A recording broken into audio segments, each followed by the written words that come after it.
তার এখানে প্রশ্ন হচ্ছে কে দাঙ্গার পক্ষে আর কে দাঙ্গার বিরুদ্ধে। এখানে শুভেন্দু উস্কানি দিচ্ছে দাঙ্গা, হুমায়ুন কবির উস্কানি দিয়েছে, ওখানে ওই কার্তিক মহারাজের ধর্মীয় উস্কানি দিচ্ছে, আর অজিত সেলিম মিলে বলছে যে না, যাতে দাঙ্গা না হয়। তা তোমরা ঠিক করো তোমরা কোন পক্ষে থাকবে, দাঙ্গার উস্কানি তাদের পক্ষে, দাঙ্গাকারীর পক্ষে, না দাঙ্গা বিরোধীর পক্ষে। যেখানে মুর্শিদাবাদে আপনার কেন্দ্রীয় বাহিনী নেমেছে এবং নেতাদের উস্কানিমূলক কথাবার্তা চলছে, সেই জায়গায় কি পুলিশ এই ব্যবস্থা নিয়ে? পুলিশ ব্যর্থ হয়েছে, পুলিশ মন্ত্রী ব্যর্থ হয়েছেন, কিন্তু এখন প্রথম কাজ পুলিশ করতে পারে, পুলিশ মন্ত্রী করতে পারেন শুভেন্দু অধিকারীকে গ্রেপ্তার, কারণ সে উস্কানি দিয়েছে এবং তার সঙ্গে তার সাঙ্গপাঙ্গরা যাই উস্কানি দিয়েছে।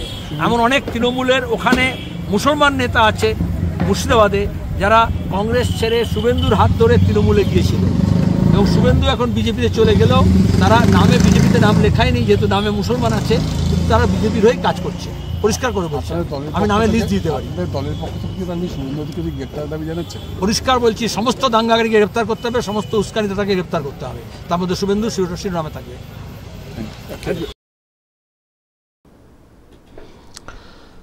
শুভেন্দুর গ্রেপ্তারের দাবি তুলল দিশেহারা সিপিএম। হ্যাঁ, আমি এটাই বলতে চাইছি। এই জন্য সত্যিই কিন্তু সিপিএম বা কংগ্রেস এই বাংলাতে দিশেহারা। তারা কি করবে, কোনটা করলে ভালো হয়, কোনটা করলে মানে কি হবে, এটা যেন বুঝে উঠতে পারছে না। তা না হলে হঠাৎ করে শুভেন্দু অধিকারীকে এতটা দোষারোপ করা যে উস্কানি দিচ্ছেন, ওকে প্রথমে গ্রেপ্তার করতে হবে, এই কথাগুলো কেন বলছেন?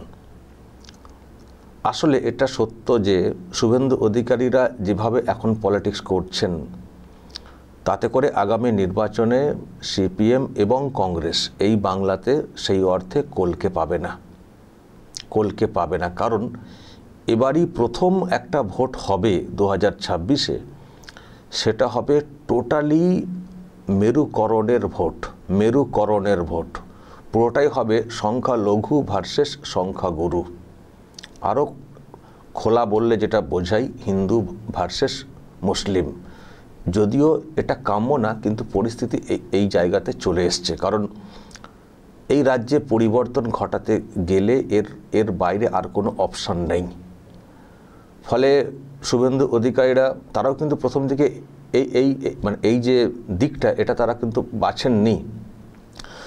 তারা কিন্তু প্রথম দিকে উনি বিজেপিতে যাওয়ার পরে প্রথম দিকে সকলের কাছেই কিন্তু আবেদনটা করতেন।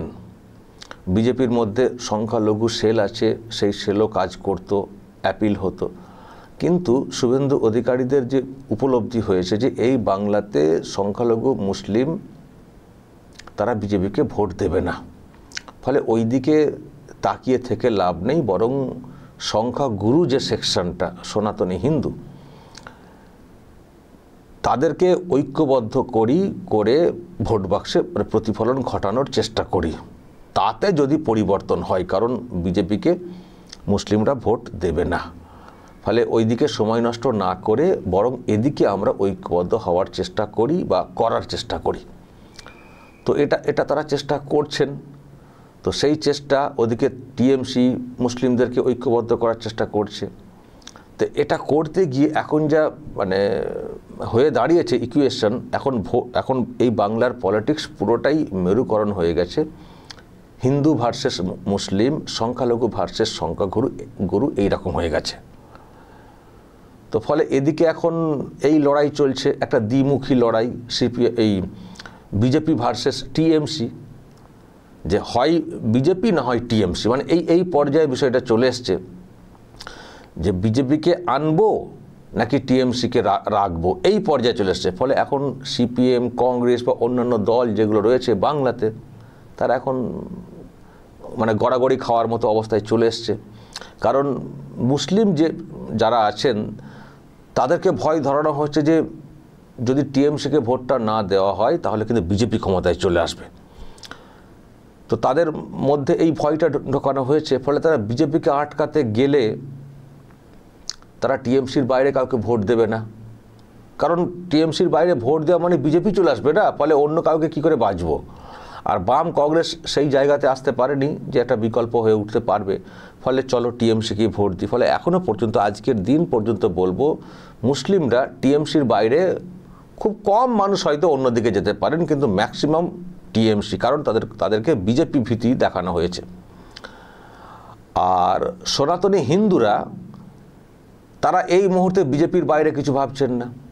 কেন ভাবছেন না? কারণ যা চলছে অত্যাচার, বাংলাদেশের ঘটনা, ওর আতঙ্ক একটা এখানে আছে, এখানেও ওই রকম পরিস্থিতি যে কোনো সময় হতে পারে, ফলে বাঁচতে হবে, এখানে থাকতে হবে। ফলে যারা মুসলিমদেরকে তোষণ করে রাজনীতি করছে, তাদের উৎপাত বৃদ্ধি করছে, তাদেরকে হটাতে হবে। তো সেটা হটাতে গেলে একমাত্র বিজেপি ছাড়া কে আছে? বাম কংগ্রেসকে ভোট দেওয়া মানে তো তারা তো সেই বিকল্প হয়ে উঠতে পারেনি। ফলে এখন বিজেপি আসবে না টিএমসিকে রাখবো, এই হচ্ছে মেন ব্যাপার। অন্য কোনো দল আসবে এটা না, এখন বিজেপি আসবে না টিএমসিকে রাখবো। বা আবার যারা আছে অন্য একটা সেকশন যে আমরা হয়তো বিজেপিকে ভোটটা দিতাম না, কিন্তু এখন যে উপায় যে টিএমসিকে হটাতে গেলে বিজেপিকে ভোটটা দিতে হবে, ফলে অত নীতি আদর্শ এসব ভেবে লাভ নেই, ভোটটা আমরা বিজেপিকে দেবো, কারণ টিএমসিকে হটাতে হবে, মানে পরিবর্তন আনতে হবে। ফলে বিজেপির সমর্থক হয়তো নন, কিন্তু ভোটটা ওনাকে বিজেপিকে দেবেন, কারণ টিএমসির বিরুদ্ধে এরকম মানুষ আছেন। তো এইসব করতে গিয়ে এখন যে লড়াইটা হতে চলেছে 2026-এ, সেটা দ্বিমুখী লড়াই। এবং এই দ্বিমুখী হওয়ার ক্ষেত্রে অবশ্যই শুভেন্দু অধিকারীর যে উদ্যোগ সেটা কিন্তু উল্লেখযোগ্য, কারণ এই দ্বিমুখী বিষয়টা হওয়ার ক্ষেত্রে উনি কিন্তু খুব অ্যাক্টিভ ভূমিকা নিয়েছেন। প্রকাশ্যে বলেছেন যে আমরা এখানে সংখ্যালঘু ভোট পাবো না, ফলে ওদের দিকে আমরা তাকিয়ে থাকবো না। এবং সেই সঙ্গে সনাতনী হিন্দুদের যেসব প্রোগ্রামগুলো থাকে সেখানে খুব অ্যাক্টিভলি থাকেন। রাম নবমী থেকে শুরু করে অন্যান্য যেসব প্রোগ্রামগুলো হয়েছে সেখানে হিন্দুদেরকে রাস্তাতে নামার কথা বলেছেন, ঐক্যবদ্ধ হওয়ার কথা বলেছেন। আর বিভিন্ন সময়ে স্লোগান দেওয়ার চেষ্টা করেছেন শুভেন্দু অধিকারী যে যদি বাঁচতে চাও হিন্দুরা এক হও। তো এইসব করে করে করে করে এবং বাংলাদেশের ঘটনা ইত্যাদিকে উল্লেখ করে মোটামুটি হিন্দুদেরকে তারা অনেকটা ঐক্যবদ্ধ করে ফেলেছেন। ফলে এবার তো সত্যিই সিপিএম ভাবছে তাহলে আমাদেরকে কে ভোটটা দেবে। হিন্দুরা বলছে বিজেপি, মুসলিমরা বলছে বিজেপিকে আটকাতে টিএমসি। ওরাও আমাদের দিকে মানে ওরা আসতো, কিন্তু এখন বিজেপির ভিত্তিতে ওরাও চলে যাচ্ছে, তাহলে আমাদেরকে ভোটটা কে দেবে? তাহলে এই সর্বনাশটা কে করেছেন? সব থেকে বেশি এই সর্বনাশটা কে করেছেন? শুভেন্দু অধিকারী করেছেন। এখনও সনাতনী হিন্দু নিয়ে কথা বলেন, এখন সেগুলোকে উনি বলছেন এগুলো হচ্ছে উস্কানি। কারণ সনাতনী হিন্দুদের হয়ে কথা বলছেন, হিন্দু মুসলিম নিয়ে কথা বলছেন, এটা হচ্ছে উস্কানি। তো সেই জন্য শুভেন্দুকে সবার আগে গ্রেপ্তার করতে হবে। এবং সেটা কাকে বলছেন? পুলিশ মন্ত্রীকে বলছেন যে পুলিশ মন্ত্রীর উচিত সবার আগে শুভেন্দুকে গ্রেপ্তার করা, কারণ উনি উস্কানি দিচ্ছেন। আরও অন্যদের কথা বলা হচ্ছিল যে অন্যদেরকে কি গ্রেপ্তারের কথা বলবেন? উনি বললেন হ্যাঁ সবাইকে করা উচিত, কিন্তু শুভেন্দু শিরোনামে সবার আগে শুভেন্দু। তো শুভেন্দুর প্রতি রাগটা মানে ওটাই আর কি, যেটা আমার কোথাও মনে হচ্ছে যে এই মুহূর্তে সিপিএম অনেকটাই দিশেহারা। আর শুধু দিশেহারা না, রেজাল্টও কিন্তু ওই রকমই হবে। 26-এর পরে কী হবে সেটা এখন বলতে পারবো না, কিন্তু 26-এ যা ইকুয়েশন যাচ্ছে, 26-এ কিন্তু এই বাংলাতে সিপিএম খুব ভালো রেজাল্ট করতে পারবে না, কারণ দ্বিমুখী একটা ইকুয়েশন তৈরি হয়ে দাঁড়িয়ে গেছে। থার্ড মানে একটা বিকল্প, তৃতীয় বিকল্প বলে যে অপশানটা আমরা অন্য সময় বলতাম যে বিকল্প, টিএমসি বিজেপির বাইরে বিকল্প, এখন বিকল্প বলে সেই জায়গাটা নেই। সেটা না থাকার অনেক কারণও আছে। আজকে শুভেন্দুকে দোষারোপ করছেন, রাগ প্রকাশ করছেন মোহাম্মদ সেলিম তার উপরে। আজকে এই সিপিএমের বা কংগ্রেসের এই বাংলাতে অপ্রাসঙ্গিক হয়ে যাওয়ার পেছনে আপনাদের দলের কোনো মানে নেই, অবদান নেই।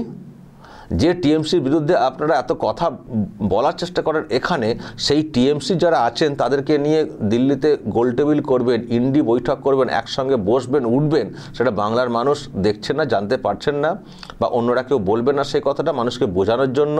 তো সেটা করতে গিয়ে আজকে তো আঁটি গড়াগড়ি খাওয়ার মতো হয়ে গেছে, না ঘরকা না ঘাটকা, মানে কিছুই তো আপনাদের অবস্থান নেই। কারণ অনেকে ভাবছেন যে এরা টিএমসির বিরুদ্ধে বলে বটে, ওই তো আবার একসঙ্গে দিল্লিতে সব গোলটেবিল করেন, সব বসে বাবা কি ভাব। তো ফলে কি করে বিশ্বাস থাকবে? তো আপনাদের তো বলা উচিত ছিল যে আর যাই করো ইন্ডিতে অন্যদেরকে নেবে নাও, কিন্তু টিএমসিকে নিও না। অথচ দেখবেন এই টিএমসির বিরুদ্ধেই ওনারা এখানে বলেন যে বিজেপির সঙ্গে সেটিং সব একসঙ্গে থাকে। তো যখন আপনারা এত বোঝেন যে বিজেপির সঙ্গে টিএমসি সেটিং করে চলে, তাহলে আপনারা আপনাদের বলার মাধ্যমে দিল্লিতে আপনাদের দলকে ওই টিএমসিকে নেওয়া থেকে বিরত থাকতে বলতে পারেন না? বিরত থাকতে বলতে পারেন না, যেটা বলেন যে এরা ঠিক আলটিমেট বিজেপিকেই সাপোর্ট করবে। যখন এত বোঝেন তখন দলকে উপরে বোঝাতে পারেন না। তো যখন সেটা পারেননি বা বোঝাননি, তো সেসব দেখলে শুনলে বাংলার মানুষের কি করে ভরসা বাড়বে বাম কংগ্রেসের প্রতি? আমিও একটা সময় বাম কংগ্রেসের ব্যাপারে কথা বলতাম, ইদারিং বলা ছেড়ে দিয়েছি। একটা সময় বলতাম বিকল্প জায়গা হিসেবে, অনেকে আছেন টিএমসিকে পছন্দ করেন না, তারা হয়তো বিজেপিকেও পছন্দ করেন না, তারা একটা বিকল্প জায়গা খুঁজতে চান ভোট দেওয়ার জন্য। আমি বলেছি একটা সময় বাম কংগ্রেসের, কিন্তু যখন থেকে ওই ইন্ডি জোটটা হয়েছে না, তখন থেকে আমারও মনটা বিগড়ে গেছে, আমারও বিশ্বাসটা কেমন নষ্ট হয়ে গেছে। এক্ষুনি বলতে গিয়ে বললে দেখবেন বামেরা বলবে, ও আপনি বুঝবেন না, এত পলিটিক্স বোঝেন না, ওটা হচ্ছে বৃহত্তর স্বার্থে। ইন্ডিজোটটা হচ্ছে বৃহত্তর স্বার্থে টিএমসিকে নেওয়া। দেখুন, আমরা সত্যি হয়তো খুব বেশি বুঝি না, কিন্তু এটুকু বুঝি, বৃহত্তর স্বার্থ হোক আর ক্ষুদ্র স্বার্থ হোক, চোর যখন কোনো মিটিংয়ে বসবে সে কিন্তু চোরই। সে বাংলাতে চোর বলবো আর দিল্লিতে গিয়ে বলবো সাধু, সেটা হতে পারে না সাধারণ মানুষের চোখে, যারা খুব বেশি পলিটিক্স বোঝে না আমাদের মতো।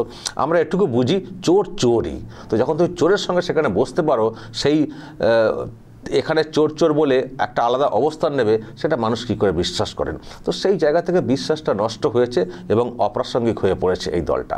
আর তার সঙ্গে অবশ্যই শুভেন্দু অধিকারীরা মেরুকরণের একটা জায়গাও তৈরি করেছেন, তার জন্য অপ্রাসঙ্গিক হয়ে গেছে। তো এই হচ্ছে ব্যাপার দর্শক। তো সেই জায়গা থেকে রাগ হচ্ছে শুভেন্দু অধিকারীর প্রতি, যে উনি উস্কানি দিচ্ছেন।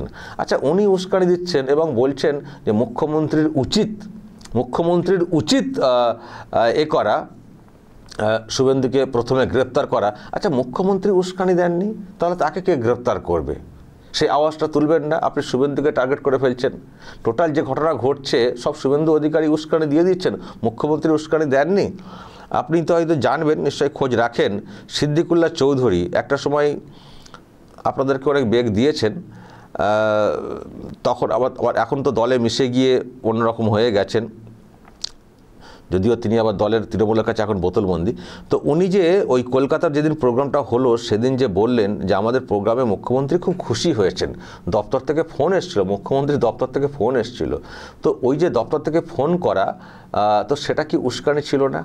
সেটা উস্কানি ছিল না। মুখ্যমন্ত্রী দপ্তর থেকে ফোন, মানে মুখ্যমন্ত্রী ফোন করতে বলেছেন, খুব ভালো প্রোগ্রাম হয়েছে, রাস্তাঘাট জ্যাম করে দিয়ে খুব ভালো করছো, তো তার মানে এটা তো আরও উস্কে দেবো, আরও বেশি বেশি করে করো। এবং সিদ্দিকুল্লাহ সেদিন বলেওছেন যে আমরা আবার করব, কলকাতা যানজট করব, জ্যাম করব, তার আগে জেলাকে টাইট দেবো। তো জেলাকে টাইট দিতে গিয়ে তো আজকে এরকম হয়ে গেছে মুর্শিদাবাদ। তাহলে উস্কানিটা তো ওই দিক থেকেও আসছে। তো তাকে গ্রেপ্তারের দাবি তুলবেন না, টোটাল রাগটা পড়ে যাচ্ছে সবার আগে শুভেন্দু অধিকারী।